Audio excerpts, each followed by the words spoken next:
Boa noite, pessoal. Olá, boa noite. O médium João de Deus se entregou à polícia de Goiás esta tarde. Ele presta depoimento ainda na sede da Delegacia de Investigações Criminais em Goiânia, onde está o repórter Fábio Castro. Fábio, quais são as últimas informações? Boa noite, Tadeu, Poliana. Pois é, olha, João de Deus está sendo ouvido aqui na DEIC, a Delegacia de Investigações Criminais. E esse será um interrogatório longo, viu? Segundo o chefe da Polícia Civil de Goiás, o delegado André Fernandes, João de Deus será interrogado por cada uma das 15 denúncias que já foram formalizadas contra ele aqui na delegacia, que montou uma força-tarefa para investigar as denúncias. As primeiras denúncias foram divulgadas no programa Conversa com Bial da TV Globo. Depois disso, não pararam de aparecer denúncias. Só o Ministério Público de Goiás já recebeu mais de 330 contatos. João Teixeira, que é também conhecido mundialmente como João de Deus, não deve dormir aqui. Depois do interrogatório, ele deve passar pelo IML, onde vai fazer exame de corpo de delito, e deve ser levado em seguida para o complexo prisional de Aparecida de Goiânia, que fica aqui na região metropolitana.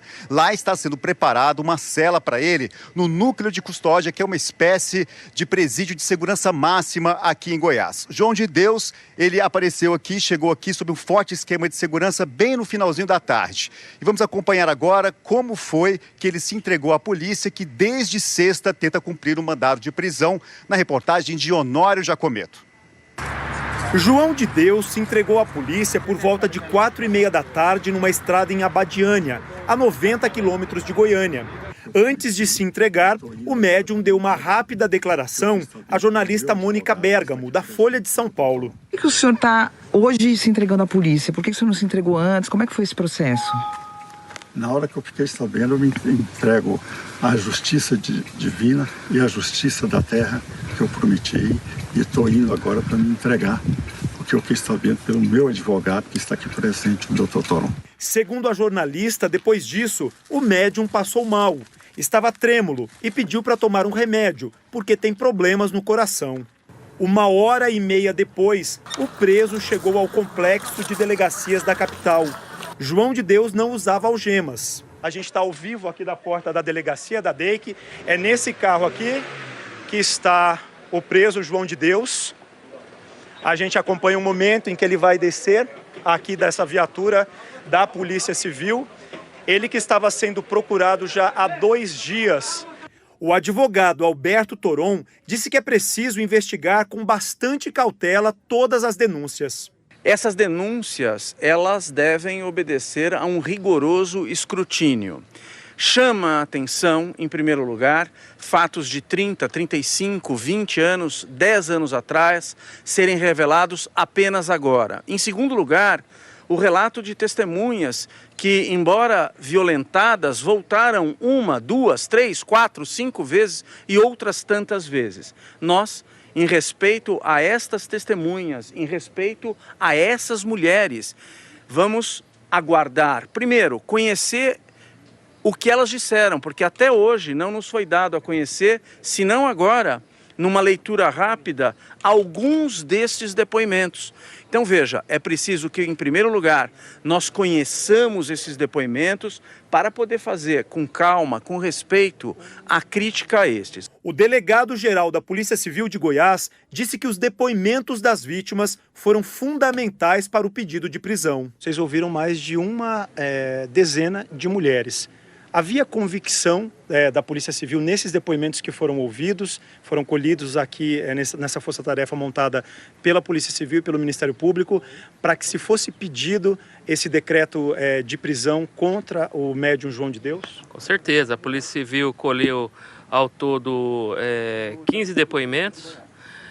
São depoimentos contundentes, precisos, apresentados em um depoimento longo de mais de 2 horas, colhendo todos os detalhes, todas as circunstâncias.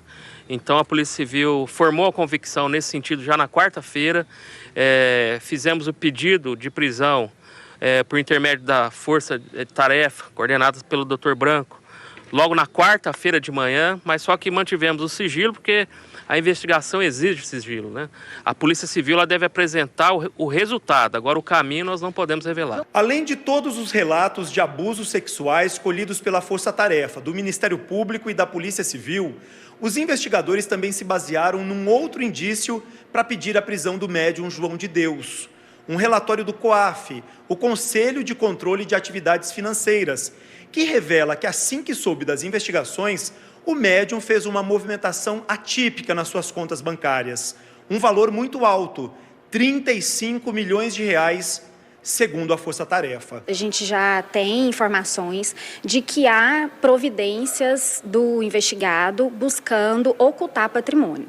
Esses fatos estão sendo apurados e todas as medidas cabíveis, adequadas, permitidas pela lei, estão sendo tomadas pelo Ministério Público. O advogado do médium explicou a movimentação suspeita. Ele não sacou o dinheiro do banco, ninguém saca 30 milhões do banco. Ele simplesmente baixou as suas aplicações para fazer frente a necessidades dele.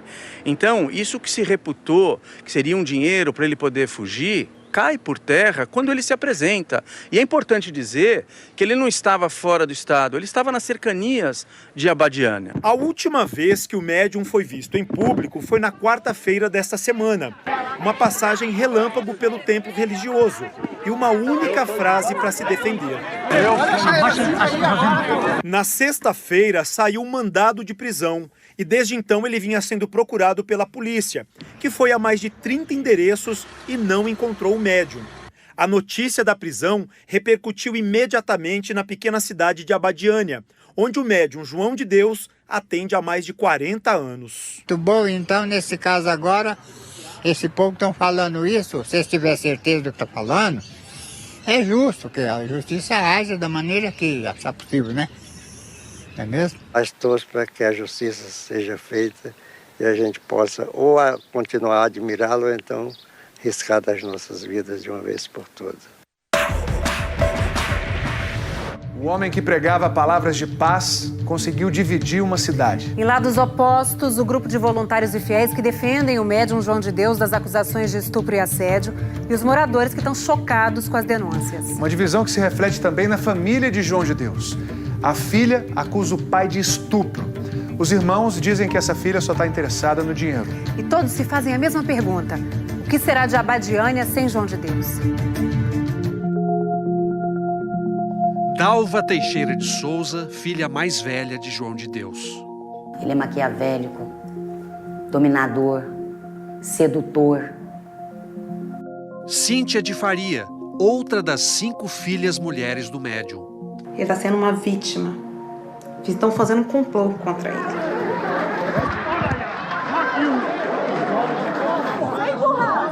Afinal, qual é a verdade sobre o líder espiritual acusado de crimes sexuais que dividiu sua própria família e deixou perplexa uma cidade inteira no interior de Goiás? Apesar de não ter nascido aqui, foi em Abadiânia que João de Deus fez fama e fortuna. Ele atende na cidade há mais de 4 décadas e hoje todo mundo aqui só se refere a 2 Abadiânias. Do lado de lá da BR-060, a Abadiânia de vida pacata e tradição rural. Do outro lado, a Abadiânia dos médiuns, das cirurgias espirituais, a Abadiânia de João de Deus. As 2 passaram a semana em estado de choque. Desabou o mundo. Você tem um caso, 2, 3, tudo bem, mas 200, 300, como a imprensa está colocando... Não há quem não esteja zonzo, do seguidor mais fiel ao prefeito da cidade. Da sexta para o sábado, a cidade amanheceu parada, né? Sem saber direito o que estava acontecendo. Embora afirme ser adversário político de João de Deus, o prefeito está apavorado com a perda de receitas que o escândalo pode provocar. Gira em torno da casa do Inácio aproximadamente de 1.000 a 1.300 empregos diretos e indiretos. São 19 mil moradores dos 2 lados da pista de uma cidade dividida. Na verdade é 2 cidades, lá em Horizonte, pra cá é Abadiânia. São 2 bairros. E lá é a do João? Do João. Nossa, para lá é uma cidade muito linda. Tá, não vou dizer que aqui tá ruim. O lado de lá, né? Mas lá é diferente. O que é diferente lá? Bom demais. Muito bom. Por causa das lojas, das pousadas? Não, é um movimento. Movimento? O pessoal precisa trabalhar para ganhar dinheiro, né, Nenê? Então, é onde consegue, é lá. A Abadiânia de João de Deus é poliglota, repleta de estrangeiros que andam irritados com as denúncias. What do you think about this complaint? Há uma rua inteira de lojas de roupas brancas e produtos esotéricos. E 89 pousadas para receber até 5.000 turistas. Esta semana, eles sumiram. Caiu o movimento? Muito. Desde sábado. Alberto é do Rio de Janeiro e está há 9 meses em Abadiânia. Além de trabalhar no comércio, ele é acompanhante de idosos e ensina português aos estrangeiros que vêm para cá. Então você depende diretamente, economicamente, do... Todos que estão aqui dependem. E você está com receio agora? Sim, claro, todos estão. Muitos desses negócios são de seguidores ou de pessoas ligadas a João de Deus. Mas ninguém gosta de falar muito sobre isso. Mas você não sabe que... Não, isso aí eu já estou falando, né? É a lei do silêncio. Lei do silêncio? Por quê? Moço, deixa quieto. Mas Manuel não tem papas na língua. Aqui, se você for vender qualquer coisa, ele que tem que autorizar para vender. Vizinho de cerca da fazenda de João de Deus, ele não gosta nem um pouco do médium. Toda a vida ele foi um ditador aqui na cidade, porque ele é que manda isso. Entendeu? É igual o Saddam Hussein. Wilson veio do interior de São Paulo há 24 anos para se tratar de esclerose múltipla com João de Deus. Adepto da seita Santo Daime, ele deixou de procurar o médium por discordar dos métodos dele. Ele quer todo mundo à sua volta, né? Ele determinando os passos das pessoas. E diz que sempre ouviu rumores de assédio. Ele era uma pessoa assim que era muito assediado também. Não era só ele que dava em cima das mulheres. As mulheres também davam muito em cima dele, sim. Mas havia essa percepção na cidade de que ele era um assediador? Sim. Muitos dos seguidores do médium fizeram questão de ir à Abadiânia esta semana. O senhor gostaria de ter tido uma explicação, uma versão dele sobre o que aconteceu? Eu sinceramente, do Sr. João, eu não preciso nenhuma explicação, porque o que eu sou, o que eu vivo hoje, eu agradeço o Sr. João. Ele pode ter 1000 defeitos, eu vou defender ele até o último momento. Mesmo que ele tenha errado nesse caso? Mesmo que ele... Eu não acredito que ele tenha errado. Ah, entendi. A psicóloga Débora Miranda também não acredita. Eu atendo uma paciente na minha clínica como psicóloga.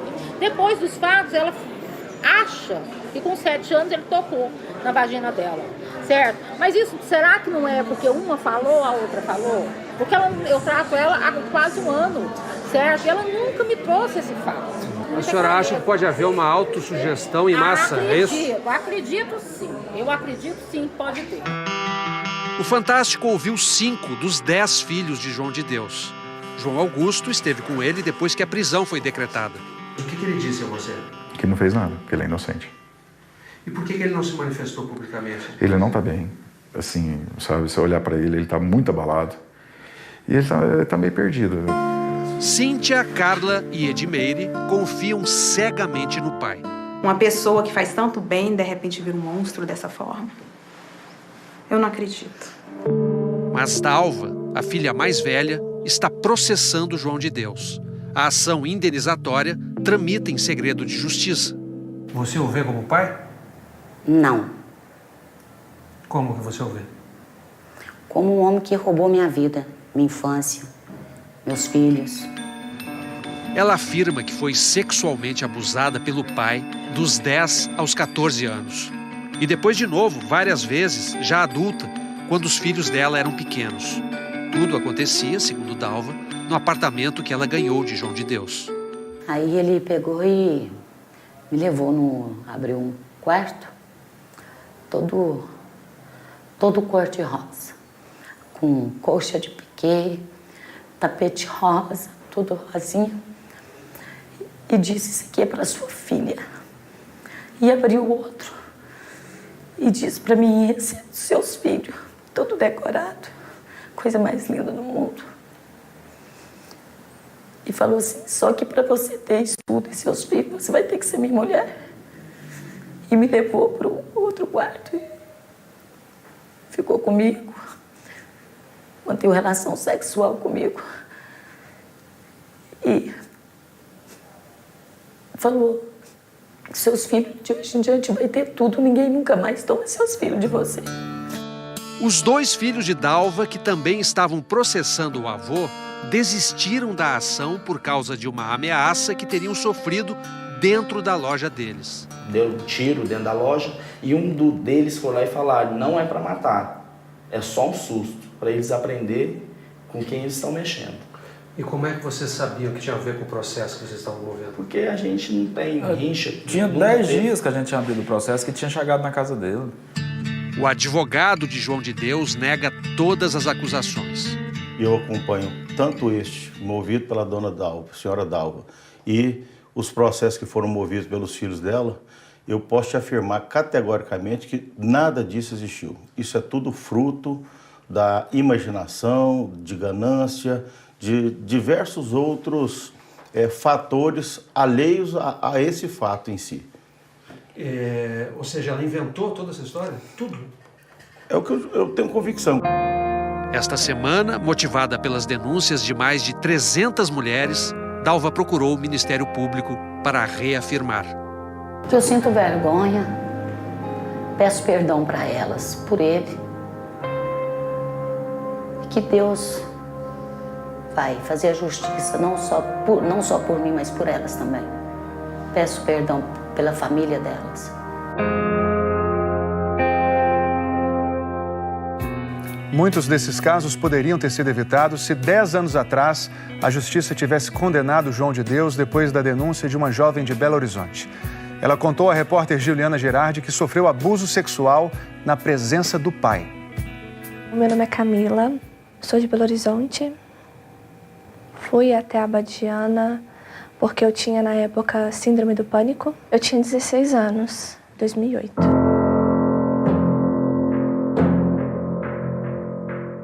Eu fui com fé, eu e minha família. E ele falou que o meu caso era grave, que eu estava quase morrendo. Que ele precisava me atender na sala dele, que ele ia me curar. Quando ele abriu a porta, ele falou assim: o senhor vai entrar com ela? Meu pai falou: vou entrar. Ele falou assim: ô pai, vira de costa, faça as suas orações, mas não abra os olhos. O senhor estava confiando nele? nele? Sim, estava confiando e fazendo as minhas orações. Falou comigo que eu ia ser curada, que era para eu rezar. Eu fiz isso. E ele começou a passar a mão em mim. Passou no meu peito, na minha vagina, no meu bumbum. E eu tava confusa, sabe? Eu não tava entendendo. Eu chorava muito. E ele falou assim: calma, isso faz parte do tratamento. Isso faz parte da cura. Nela chorar, eu pensava que ela estava recebendo uma cura. Eu nunca podia imaginar que estava na mão de um bandido. Quando ele pegou minha mão e colocou nele, eu vi que tinha uma coisa errada. Por que ele estava fazendo aquilo? Eu não sabia. Ele pegou tua mão e colocou onde nele? No pênis dele, no órgão dele. Seu pai estava a quantos metros de distância? Pouco perto. Tá perto, muito perto. Do meu lado, eu não pude fazer nada. Quando eu cheguei em Belo Horizonte, eu coloquei fogo no meu vestido, na calcinha que eu estava vestida, que foi a hora que minha mãe veio me perguntar por que eu tinha feito aquilo. Contei pra ela tudo o que aconteceu. Minha mãe ficou arrasada, contou pro meu pai. Aí eu entrei em desespero. Minha filha do meu lado, eu não pude salvar ela. Foi onde que eu procurei a delegacia no dia seguinte. E fizemos uma denúncia contra ele, fizemos o boletim de ocorrência. 10 mulheres que se sentiram... Há 10 dias, o programa Conversa com Bial revelou para todo o Brasil que 10 mulheres acusavam o médium João de Deus de abuso sexual. De lá para cá, o número de denúncias não para de crescer. Camila foi uma das primeiras mulheres que procuraram a justiça, só que ela fez isso 10 anos atrás. Antes ainda, uma outra jovem de 16 anos, também de Minas Gerais, denunciou o médium em 1980. Disse que foi assediada enquanto passava por atendimento na casa Dom Inácio de Loyola, mantida por João de Deus em Abadiânia. Ela desistiu de levar o caso adiante e, por isso, ele nem chegou a ser julgado. O processo de Camila foi até o fim. O caso da Camila, que é de 2008, caiu nas mãos de uma juíza daqui de Abadiânia. A decisão saiu só 5 anos depois, em 2013. João de Deus foi absolvido da acusação e o processo foi arquivado. Eu fui ler a sentença agora, há pouco tempo depois que toda a notícia apareceu, e eu li a sentença. E soube que ele tinha sido julgado inocente. E eu fiquei como errada ainda, sabe? 10 anos ele ficou fazendo isso, a mesma coisa. 10 anos. Na época, a juíza do caso, Rosângela Rodrigues Santos, disse que o pai de Camila estava ali para ampará-la e que ela poderia ter reagido. Por isso, absolveu o médium do crime de violação sexual mediante fraude. É quase que um instinto de proteção. Diante de uma ameaça que você sente que pode ser algo que você não vai ser suficientemente forte para reagir, você paralisa. Então isso é bem comum em mulher vítima de abuso sexual. O Ministério Público de Goiás recorreu da decisão da Justiça, mas o relator levantou dúvidas sobre o depoimento de Camila.